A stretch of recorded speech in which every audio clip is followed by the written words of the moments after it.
so many promises and yet full of threats or fearful events. Thank you very much. Amen. Tó wà níbi májẹ̀mú yẹn, àmì àkọ́kọ́ ní igi ìyè. The first sign in that covenant is, or the symbol of that covenant is the tree of life. Èkejì. Number 2. Igi ìmọ̀ rere àti ìmọ̀ búburú. The tree of the knowledge of the good and evil. Májẹ̀mú Ádámù yìí ó jẹ́ ti iṣẹ́. Kò sì ní alárinà rárá. Ó jẹ́ ti iṣẹ́. Kò ní alárinà láàrin Ọlọ́run àti Ádámù.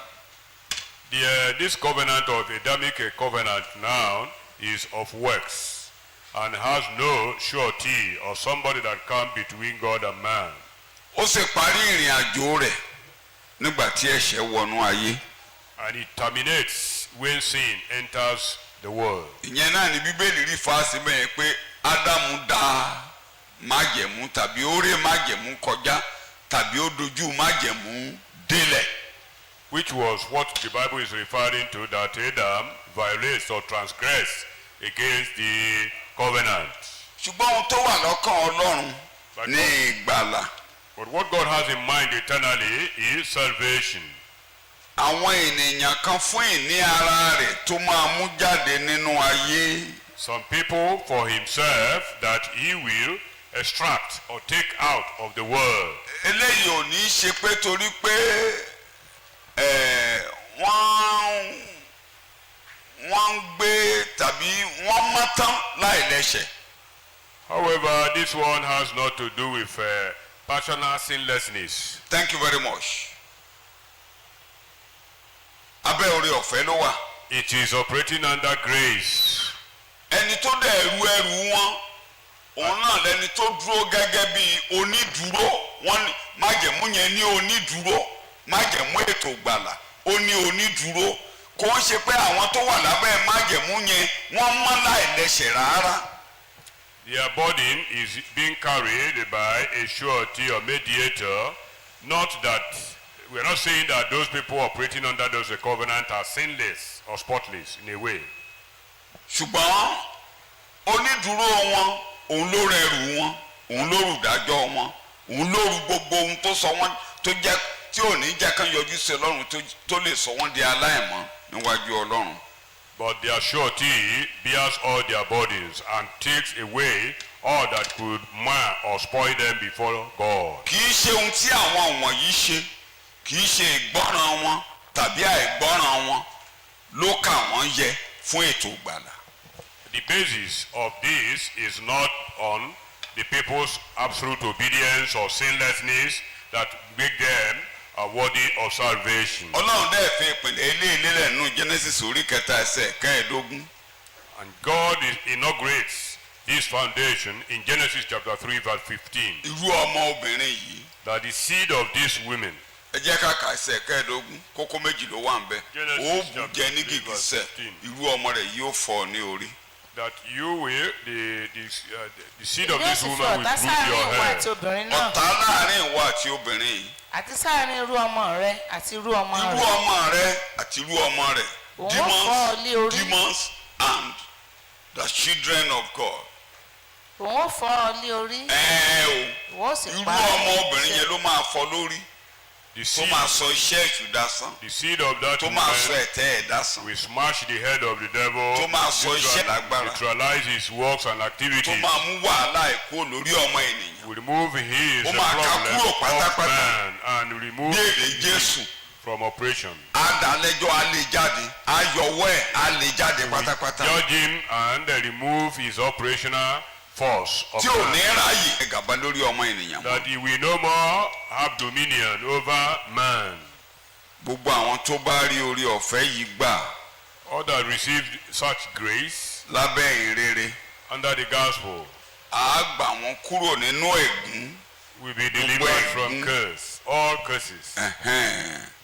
Ègún tí Ádámù tó forí gbé, májẹ̀mú tí Ádámù dà tó kó yà jẹ gbogbo ìran wọn. àwọn lọ́wọ́ ègún àti ìjìyà ohun tó dé bá Ádámù torí májẹ̀mú tó dá. The curse that was incurred through the disobedience of Adam upon all the subsequent generations. Òtún Ádámù ti dá májẹ̀mú. Adam has broken the covenant Ọlọ́run of ti ní God. dáhùn sórí ọ̀rọ̀ rẹ̀. But yet God has solution to Irú it, ọmọ àjáde that the seed of that woman will emerge yóò yọwọ́ èṣù. and will remove the Yóò hands kó of the gbogbo devil. wàhálà tí èṣù dá kalẹ̀ yóò kó kó lójú And àná he will pátápátá. remove all the consequences or problems of the devil. Àwọn ìrànlẹ́ máa rí orí Of the ọ̀fẹ́ gbà. Such a dispensation will receive grace, Onídùúró wọn máa ru ẹrù. because their surety will bear a heavy burden, Ó máa ru wàhálà wọn. will bear their troubles, Ó máa gbẹ́rù wọn lọ. carry their burdens, Kì í ṣe ohun tí wọ́n ń ṣe. not based on what they've Ṣùgbọ́n ohun tí done, Ọlọ́run sọ wọ́n dà. but what God has made Ohun tí them. onídùúró wọn gbé ṣe ló máa kà wọ́n It is yẹ. what their surety were able to make that will make them worthy. Tó gbogbo májẹ̀mú yòókù tó ti wá ń ṣàn kíyẹn tó dé, gbogbo àwọn wọ̀nyẹn wọn ò mú ètò Ọlọ́run tí ayébáyé ṣẹ ohun tí májẹ̀mú tuntun yìí fẹsẹ̀ múlẹ̀.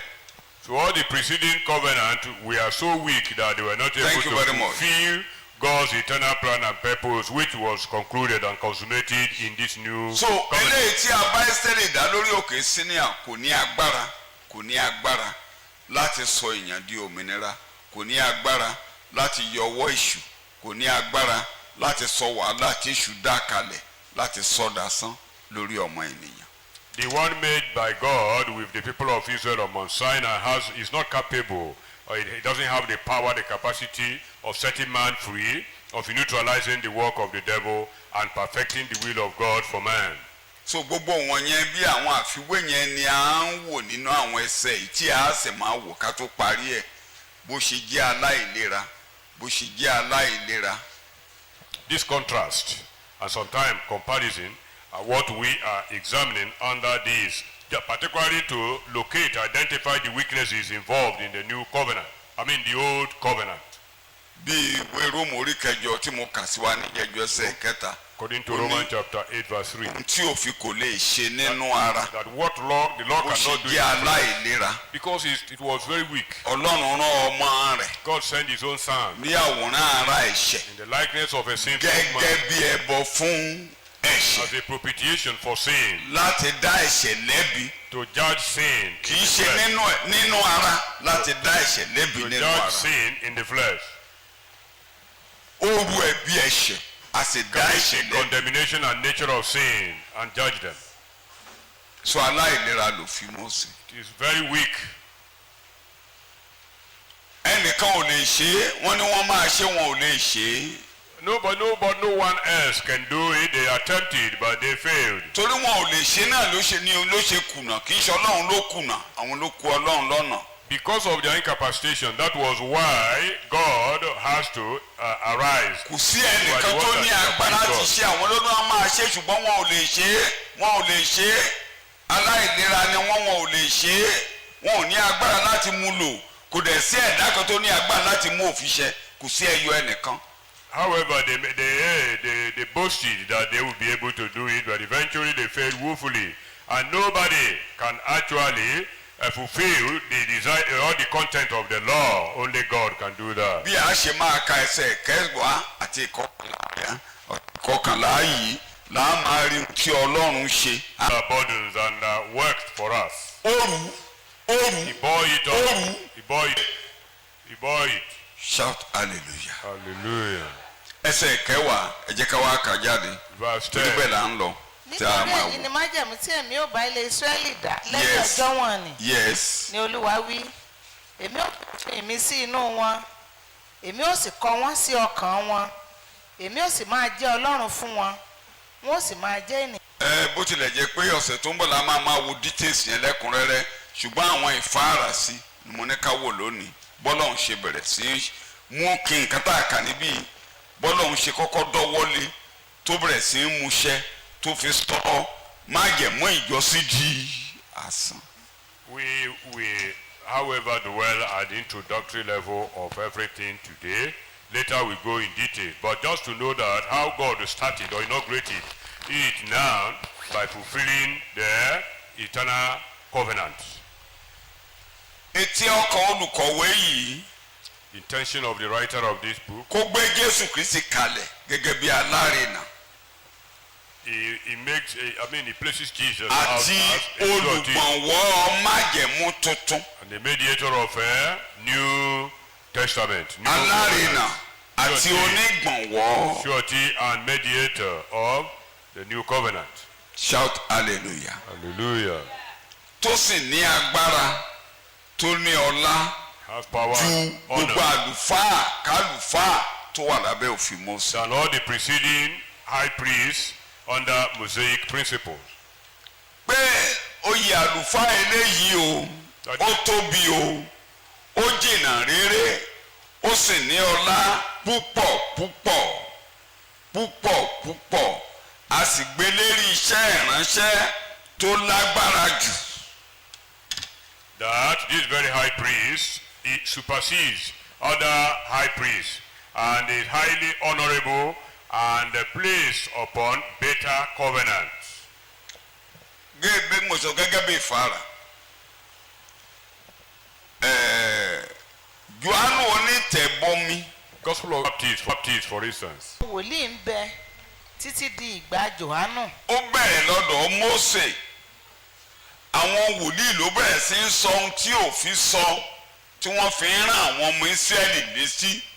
Gbogbo wọn ṣiṣẹ́ títí di ìgbà Jòhánù. The law started with Moses, and all the prophets kept on prophesying, and everything ended with John the Baptist. Ẹgbẹ́ èdè tí olùgbàlà lò níbẹ̀ ni ó ní ìgbà Jòhánù onítẹ̀bọmi yìí kí ló la bẹ̀rẹ̀ sí í